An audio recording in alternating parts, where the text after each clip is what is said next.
이번엔 경제 현안을 쉽게 풀어보는 경제 읽기 시간입니다. 오늘도 다양한 경제 이슈들 김대호 경제학 박사와 살펴보겠습니다. 안녕하십니까? 네, 안녕하십니까? 반갑습니다. 예, 한미 관세 협의 협상에 대해서 좀 얘기를 해보려고 해요. 2차 협의까지 한 상황인데 대외경제정책연구원에서 경제 타당성 조사를 진행한다. 이거 어떤 의미라고 해석해야 합니까? 예, 우리 통상당국이 정부가 대외경제정책연구원에 조사를 의뢰한 것입니다. 지금 미국이 그동안에 두 차례에 걸친 테크니컬 니고시에이션, 기술 협상에서 공개적으로 한국에 대해서 이거 해달라 저거 해달라 요구한 게 있습니다. 그 내용에 대해서 만약에 이거를 들어줬을 때 우리 경제에 또는 무역수지 흑자 개선에 어떤 임팩트, 어떤 영향이 있느냐, 또 어느 정도 들어주는 것이 우리의 피해를 극소화하고 우리의 경제적 이득을 극소화하느냐, 이것을 경제적 관점에서 논리적으로 또 체계적으로 시뮬레이션을 한번 해보겠다는 건데요. 이것은 현재 지금 우리나라는 미국과의 관세 협상에서 다른 나라보다 좀 늦어지고 있습니다. 왜냐하면 그 와중에 대통령 선거가 있기 때문에, 다른 나라는 정권 교체라는 변수가 있기 때문에 현재 협상팀과 바로 어떤 결론을 내릴 수가 있는데, 우리는 협상하는 척 다르고 또 6월 3일 이후에 새로 출범하는 정부가 최종적인 결정을 내릴 거란 말이죠. 그래서 시간이 좀 늦어지고 있기 때문에 아예 새 정부가 들어오기 전에라도 미국 측이 요구한 거는 있으니까 그것에 경제적 타당성, 한국 경제에 대한 충격, 이것을 충분히 조사를 해놓으면 두 가지 목적이 있습니다. 하나는 새 정부, 새 정권이 들어서서 판단을 하는데 훨씬 유익할 것이고요. 또 하나는 이 결과 내용은 이제 국회로 넘어가는데 국회에 제출 의무가 있는 부분에 대해서도 신속하게 그 절차를 당길 수 있다. 뭐 그런 면에서 미국과의 무역 관세 협상을 현실적 제약을 넘어서면서 우리 경제의 국익을 극대화하기 위한 나름대로 뭐 현명한 조처로 보여집니다. 지금 미국의 소비자 신뢰 지수가 5월 들어서 크게 개선된 걸로 나타나고 있거든요. 4월 대비해서 12.3포인트나 상승했다고 하는데, 이런 전문가들의 어떤 예상을 깨고 급등한 이유는 무엇이라고 보시나요? 예, 경제학 하는 사람 중에서 여러 가지 교훈이 있는데 그 중에서도 가장 중요한 교훈 중에 하나가 경제는 심리다. 그래서 생각을 많은 사람들이 경기가 좋아질 것을 생각하면 돈도 더 많이 쓰고 실제로 경기가 좋아집니다. 물가도 마찬가지고요. 물가가 오른다고 생각하면 너도 나도 조기 집행을 해서 물가가 더 오릅니다. 바로 그런 면에서 심리 지수가 중요한데요. 미국의 소비자 신뢰 지수, 이게 컨슈머 컨피던스 인덱스라는 건데 대표적인 심리 지수입니다. 심리 지수는 일반 구체적인 거시경제 지표보다도 먼저 나올 수도 있고 아직 확정된 건 아니거든요. 그런 면에서 경제를 사전에 예측하고 선제적 대응을 할 수 있다는 면에서도 중요한데, 이게 상당히 의외의 결과가 나왔습니다. 지금 그래픽에 보시는 대로 CCI라는 게 바로 이게 컨슈머 컨피던스 인덱스, 소비자 심리 만족 지수인데 이게 85에서 98로 껑충 뛰었습니다. 이게 올 들어 계속 트럼프 취임 이후에 계속 떨어져 왔던 것이거든요. 그다음에 기대 지수도 앞으로 6개월 동안 어느 정도 경제가 호황일 것이라고 기대하느냐, 이것은 더 큰 폭으로 올랐습니다. 이 얘기는 실물 지수는 아니지만 적어도 미국 사람들, 미국 소비자들 마음에 지금 경기가 좋아졌군, 또 앞으로 더 좋아질군 하는 이런 심리적 기대가 높아졌다. 한마디로 트럼프 대통령이 관세 유예를 하면서 큰 충격은 없겠구나 라는 이런 기대가 많이 반영이 된 것으로 보여집니다. 예, 미국의 상황은 그렇고 우리도 우리의 기업 체감 경기 역시도 2년 만에 가장 큰 폭으로 개선이 됐다라는 조사 결과도 있습니다. 뭐 긍정적으로 보는 측면도 있고 뭐 여전히 비관적이라는 분석도 있습니다. 어떻게 생각하세요? 예, 미국의 CCI라는 소비자 신뢰 지수가 있다면 우리는 한국은행이 조사하는 기업 심리 지수가 이게 경제를 사전 예고하는 경기 마인드 심리에 영향을 굉장히 많이 주는 지표인데요. 지금 그래픽에서 보시듯이 90% 올라갔거든요. 이 얘기는 우리가 지난해 12월 달에 계엄령을 선포하면서 그때 사람들 마음에 공포, 그다음에 앞으로 어떻게 해야 될지 모르겠다는 경제적 불확실성 속에서 투자를 못한 적이 있는데 예. 그 수준을 거의 다 완벽하게 회복을 했다. 작년 12월 달이 87.3이었는데 지금 5월 달에는 90.7이지 않습니까? 그렇네요.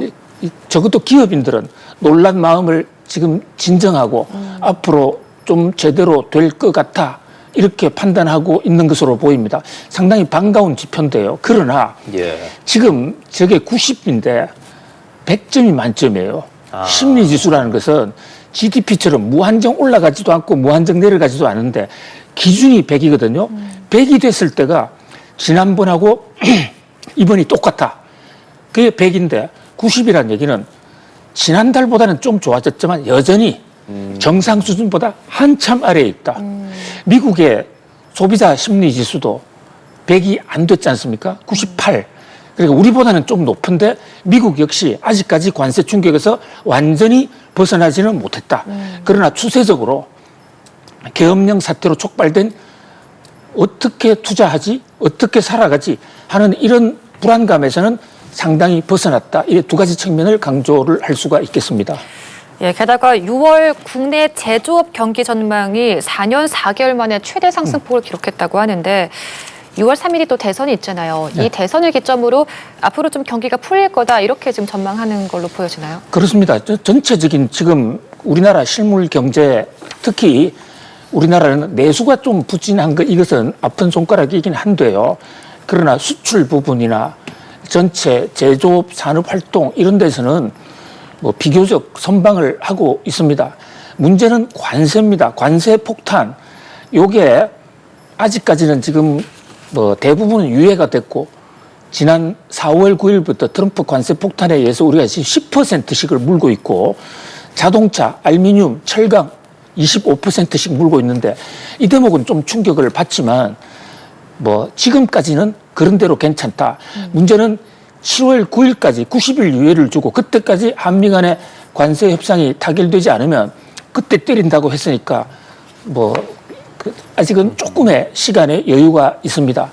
그리고 전반적인 뭐 산업 활동 같은 경우도 현재 물가도 조금씩 내려가고 있고 또 전반적으로 거시경제 여건은 조금씩 회복되고 있는 게 아니냐는 이런 기대를 해보는데 이 역시 그러나 절대 수준에 있어서는 우리가 정상적인 상태에 예. 비해서는 아직도 한참 모자란 상태다. 예. 좀 더 분발을 해야 될 것으로 보여집니다. 그러니까 뭐 이렇게 경기가 풀릴 거라는 기대감 이런 부분을 언급을 또 해주셨지만 사실 우리 국민들에게 실제적으로 와닿는 물가로 봤을 때는 뭐 진짜 최근에 커피, 초콜릿 뭐 안 오르는 게 없다라고 할 정도로 많이 오르죠. 특히나 지금 상황이 계속 말씀해 주시는 것처럼 정부가 잠깐 부재하는 상황이기 때문에 기습 인상이라든지 좀 눈치 안 보는 지금 이런 상황들을 어떻게 생각하세요? 네, 그렇습니다. 좀 예. 안타까운 뉴스인데요.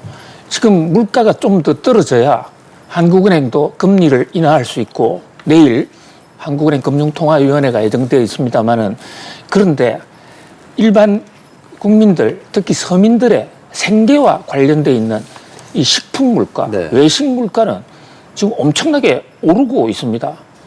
특히 뭐 햄버거라든지 이런 대목은 무려 17%나 오르고 있단 말이죠. 그러니까 그 식품 자체도 오르지만 식품을 가지고 가공해서 파는 외식 산업 이런 쪽도 물가가 빠른 속도로 지금 올라가고 있는데요. 정말 좋은 지적을 해주셨는데 우리나라는 예. 물가에 이제 정부 눈치를 많이 봅니다. 그렇죠. 왜냐하면 몇몇 업체가 독점을 하고 있기 때문에 자기들끼리 사실은 시장에 저항 없이 얼마든지 올릴 수도 있고 내릴 수도 있는데 그동안에는 물가 당국인 정부가 일일이 좀 감시 감독을 했습니다. 그런데 지금 이제 곧 대선입니다만은 거의 그동안의 과도 정부였고 그 과도 정부마저도 6월 3일 되면 이제 사실상 전면 교체가 될 가능성이 있기 때문에 공무원들도 나서려고 하지도 않고 또 외식 업체라든지 이 프랜차이즈 업체, 이 식품 업체 이것은 야 이게 기회다 해서 원가가 조금 덜 올렸음에도 불구하고 마구잡이로 좀 올리는 자 이런 대목은요 정말 미국 같은 경우에는 소비자 단체가 나서거든요. 그런데 우리나라 지금 소비자 단체 물가 올리는 것에 대해서 소비자 단체가 과연 있는가 할 정도로 소리가 없습니다. 그렇게 되면 이렇게 물가를 한번 왕창 올려놓지 않습니까? 그러면 다음에는 조금 올려도 분모가 높기 때문에 조금 올려도 기업은 많은 이득을 취할 수 있거든요. 예. 그래서 새 정부 들어서기 전에 최대한 분모를 높여놓자. 마음대로 올려놓자. 앞으로도 지금 6월 3일까지도 특히 심할 것으로 보여지는데 이것은 정말 소비자들이 특히 소비자 단체를 중심으로 물가에 그 폭등을 시키는 어떻게 보면 독과점의 횡포라고도 볼 수 있는데 이 점에 대해서 좀 견제를 해줘야 될 것으로 보여집니다. 사실 더 와닿는 부분이 커피라고 하면 뭐 직장인들뿐만 아니라 모든 분들이 많은 분들이 하루에 한 잔씩은 꼭 마시잖아요. 근데 이 커피 값도 줄줄이 오른다고 하고 특히 프랜차이즈 커피 전문점들의 가격도 오른다고 하는데 이건 뭐 이 새 정부를 앞둔 기습 인상인 건지 아니면 다른 이유들이 있는 건가요? 예, 물론 그동안에 뭐 일부 제품의 경우에는 국제 기상 악화라든지 해서 원가가 오른 측면도 있습니다. 네. 또 인건비도 오르고 그밖에 부동산 가격도 오르니까 기업체에 고충이 없다고는 할 수가 없는데요. 그동안에 그 여러 가지 원가 오르는 것 대비 가격 올리는 거 보면 일상적이지가 않거든요. 이것은 아무래도 새 정부 들어서기 전에 왕창 올려놔서 일단 정부의 규제를 좀 피해보자. 그리고 또 차기 2차, 3차를 올렸을 때도 분모가 높아지면 인상률은 얼마 안 되는 것 같지만 실제로는 많이 올렸을 수도 있는 것이거든요. 그런 면에서도 좀 이 우리나라의 가격이 시장의 수요와 공급에 따라 조정이 되어질 수 있도록 그러니까 진출, 인허가 이런 부분에 좀 자율화를 통해서 독과점 해소를 통한 가격의 그 시장 가격 질서 회복 이것이 굉장히 중요할 것으로 보여집니다. 예, 알겠습니다. 저희가 지금 뭐 커피 가격도 얘기하고 했었는데 백시원 앵커는 매일 커피 얘기하는데 치킨도 매일 드시는 분들 많잖아요. 그렇습니다. 치킨 값이 사실 특히나 프랜차이즈 치킨 같은 경우는 전국의 매장이 같다라고 알고 있었는데 BHC에서 이번에는 이거를 자율 가격제라고 얘기하면서 좀 가맹점별로 다르게 조정하겠다. 이거 어떻게 해석해야겠습니까? 뭐 그거 역시 뭐 프랜차이즈의 전략이기 때문에 법에 어긋난다거나 상도의를 크게 벗어났다고는 볼 수가 없는데요. 일부에서는 이제 가격 인상의 한 방편으로서 수요가 많은 곳에 이런 쪽에 가격을 더 올리는 방법으로 편법을 쓰는 경우도 있거든요. 그러면 결국은 이것은 이제 일정 시차를 두고 전체적인 물가도 올라가는 그런 상황입니다. 그래서 이런 시점에는 아무리 정권 교체를 눈앞에 두고 있지만 예. 우리나라 공무원들은 늘 공이잖아요. 정권이 바뀌어도 늘 공무원이지 않습니까? 예. 그렇다면 이 상황을 제대로 체크해서 새 정부의 뭐 장관들, 새 책임자가 왔을 때 지금 원가는 얼마 안 올랐는데 많이 올리고 있는 기업 또 편법으로 올린 기업 이거 체크해가지고 며칠 후에 새 정부 들어서면 챙겨야 될 것 같고요. 또 소비자 단체 입장에서도 각 프랜차이즈별로 물가를 얼마나 올렸느냐 특별히 따로 사회운동을 하지 않는다 하더라도 인터넷이 발달되어 있기 때문에 얼마 올렸고 이것이 몇 %고 다른 데하고 비교표라도 좀 제대로 올려주면 기업들이 좀 견제를 느끼지 않을까 그런 생각에서 소비자 주권, 소비자들도 좀 눈을 떼야 된다 이렇게 볼 수 있겠습니다. 이 치킨 가격이 오르는 이유 중에 닭고기, 원재료인 닭고기의 가격도 오르고 있기 때문으로 보이는데 이 이유는 무엇이죠? 예, 이게 뭐 이 원재료 가격은 수시로 가격이 변하기 때문에 예.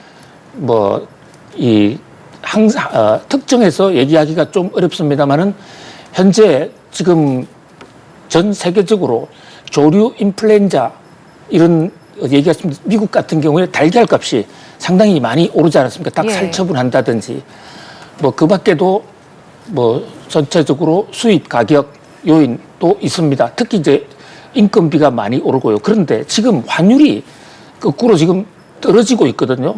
환율이 떨어지고 있다는 것은 그것은 우리나라가 외국에서 수입할 때 그것을 원화로 표시하면 가격이 거의 안 오르고 오히려 하락 요인도 있습니다.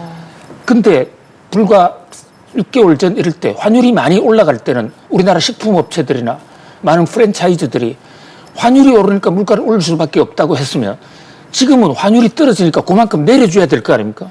그런데 환율이 내리고 있는 상태에서는 환율 얘기는 노코멘트입니다. 그러니까 이런 것도 결국은 시장이 좀 감시 감독을 잘 해야 될 것으로 보여집니다. 예, 저희 항상 오른다는 얘기만 하는 게 좀 안타깝기는 합니다. 김대호 경제학 박사와 함께 경제 읽기 진행해봤습니다. 고맙습니다.